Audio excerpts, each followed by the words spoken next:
Good day, ladies and gentlemen. Last week we got a fun episode that was less about the duel and more about the story. It was really fun to flesh out what I've been wanting to talk about for so many weeks now. And we're not even done with that story yet, but it's for another time. And today we're talking about Omoi versus Neji. Of all the matches we've had so far, this is perhaps the one with the most questions about who will win. I like that, because neither combatant has been forced to go all out yet. Let us see where that ends up going right about now. Neji and Omoi head towards the arena in silence. Omoi's uninterested in a dialogue with the Hyuga prodigy, and Neji's focus is elsewhere anyway, on Naruto as he approaches to rejoin the competitor's stand. Omoi stops to speak with Naruto, but Neji interrupts him, complimenting Naruto's impressive showing. Jabbing a finger at Naruto, Neji tells him that he's still holding back though. What could he have accomplished if he wasn't holding back? Just how much better is he than Sasuke? Scowling, Naruto tells Neji that Sasuke was tired and beat up already. It was kind of an unfair match. In fact, he'd like to see Neji fight Rock Lee and then himself if the option ever came up again, and see if his head remains bloated. Sneering, Neji laughs at the implication, and commends Naruto for defending Sasuke's honor. Putting a hand on Naruto's shoulder, Neji just pushes him out of the way, and continues on to the arena, laughing all the while. Omoi stops Naruto as well, and waits for Neji to walk away before closing in for a whispered conversation. He tells Naruto that the Windblade Jutsu was pretty roughly made, but still amazing that he was able to form it at all. He tells Naruto that he's super excited for a match between them because it would be awesome to clash blades with such a master of the wind style. That's a Jonin level technique, Omoi blubbers about how impressed he was by the technique. Blushing, Naruto tries to brush away the compliments, telling Omoi not to forget his match now with Neji. He tells Omoi that Neji was pretty proud throughout school, but it's now become amplified. But he's not so incredibly arrogant because he's weak. Shrugging, Omoi points out that he didn't have to fight Naruto in phase 2.5. If that had been Neji instead of Atsui, Naruto still would have won.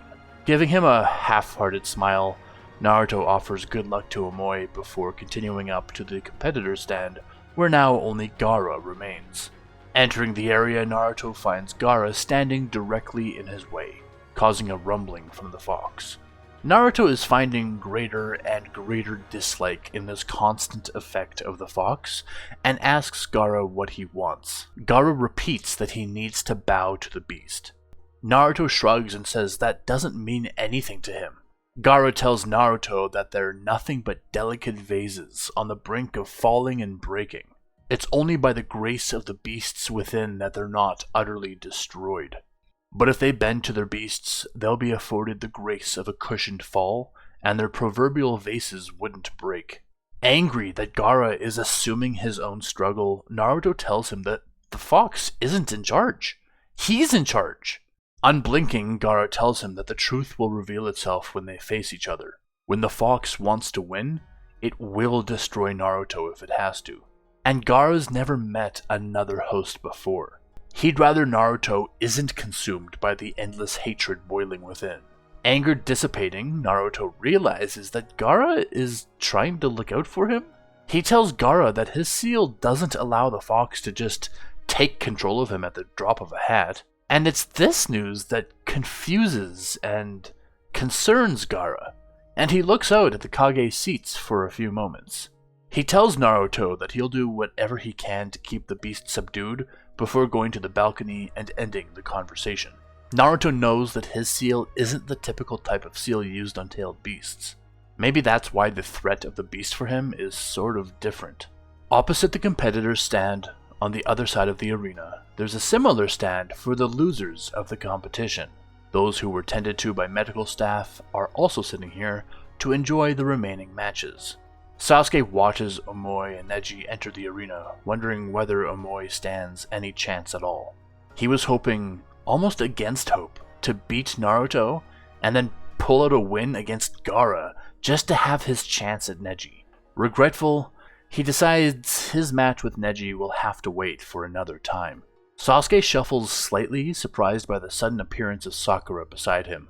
She apologizes to Sasuke for being so rude, but she really hopes that Omoi will win this one.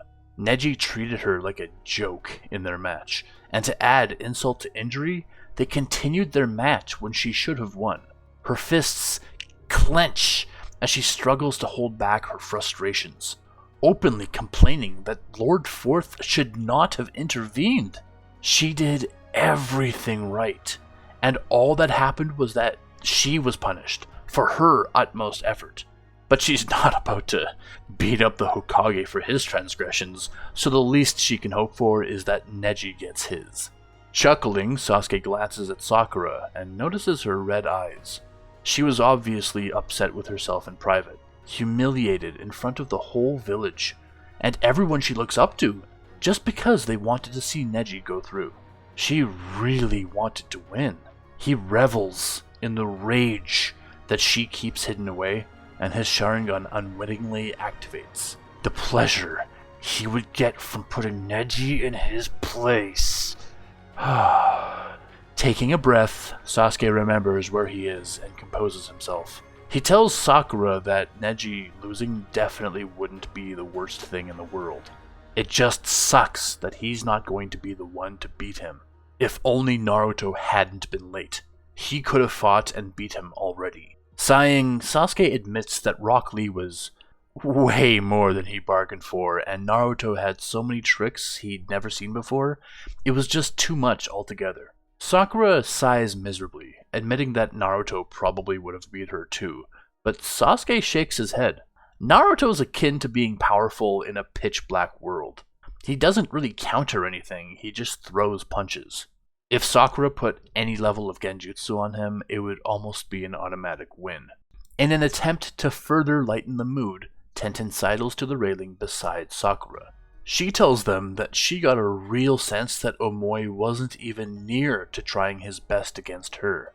So he let her do her best and treated her seriously, but she still thinks there was a lot hiding in that fight. She puts her hands on the Kiba blades, indicating that Omoi could even outmatch such legendary weapons.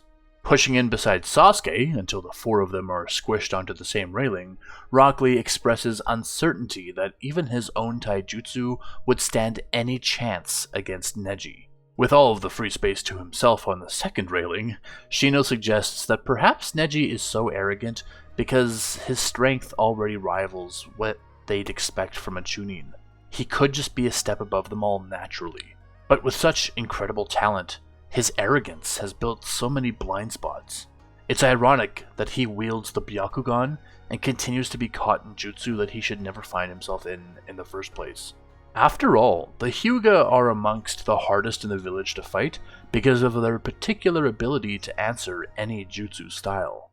Meanwhile, outside the arena, on the boulevard leading to the stadium, the cloaked man and his three bald followers have nearly reached their destination. Standing in their path, one Anbu stops them in their tracks.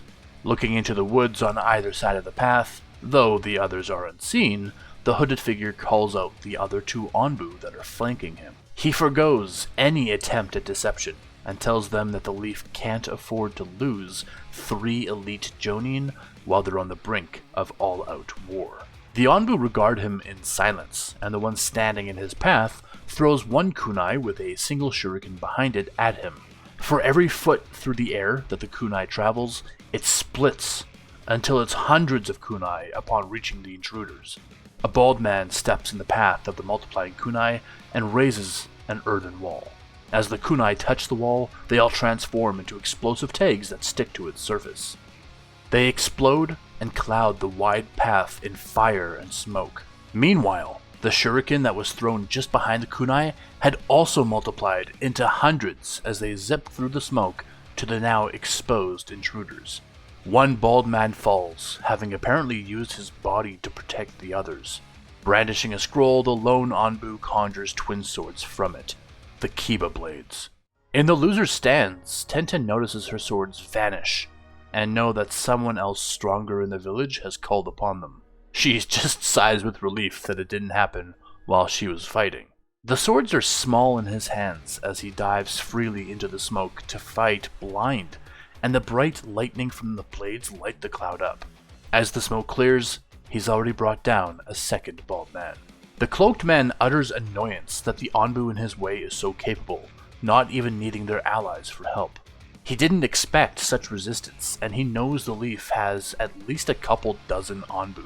Cutting his thumb, the cloaked man performs a summoning jutsu that brings out 6 more featureless bald men. Suddenly surrounded, the Anbu ditches any effort of retreat and engages all the men at once as his 2 partner Anbu emerge to dive into the action as well. Looking up from the fight down below, Minato notices the surge of conflicting chakra outside the arena. His eyes narrow as several chakra sources are snuffed out, but none of the Anbu are prey yet. Eyes darting to Jiraiya, Minato wonders how aware his Anbu commander is of the situation as he sits and jokes with the other Sannin. He counts 3 Anbu engaging and no less than 8 others. It would look very bad for them to interrupt the Chunin exams with 2 other nations present. Whether these foes presented a real threat was a different issue altogether. Tsunade jabs Jiraiya with an elbow and tells him about the battle happening outside. Rolling his eyes as he watches Shizune prancing away and attempting to act nonchalant, Jiraiya tells Tsunade it's nothing to worry about. He tells them there were some creeps looking around the Uzumaki camp, and now they're heading here. But the Anbu are more than equipped to deal with such small fry. He flashes several notes that he's already received from their birds for communication. They'll send more for updates, but the Anbu that protect this sector are particularly gifted. It won't be an issue.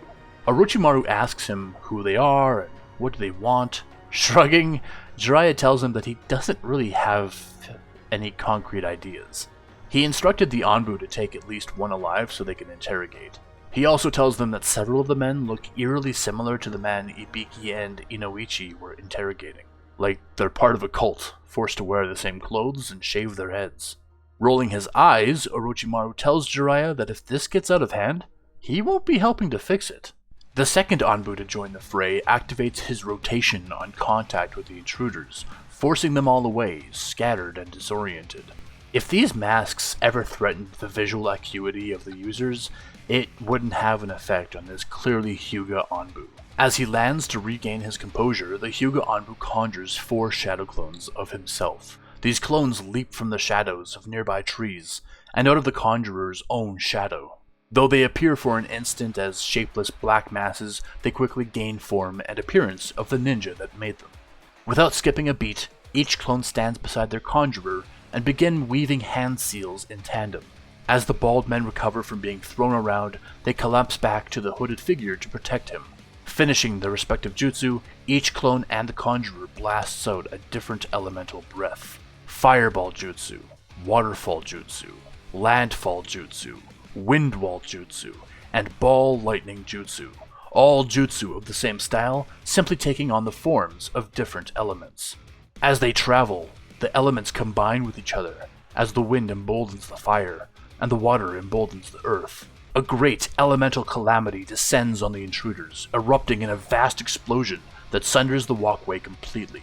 As the smoke clears, 3 more bald men have been taken out of the equation.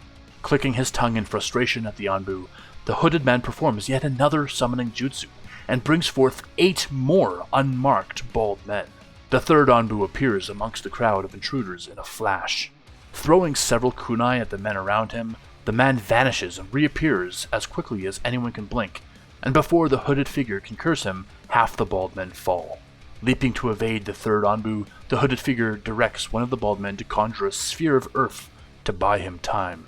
Just as quickly as the ball forms around them, it shudders and shatters into a million pieces as the Hyuga Anbu launches a fork of lightning to destroy the earthen barrier. A fireball erupts under their feet from the first Anbu as they fall and consume the remaining bald men.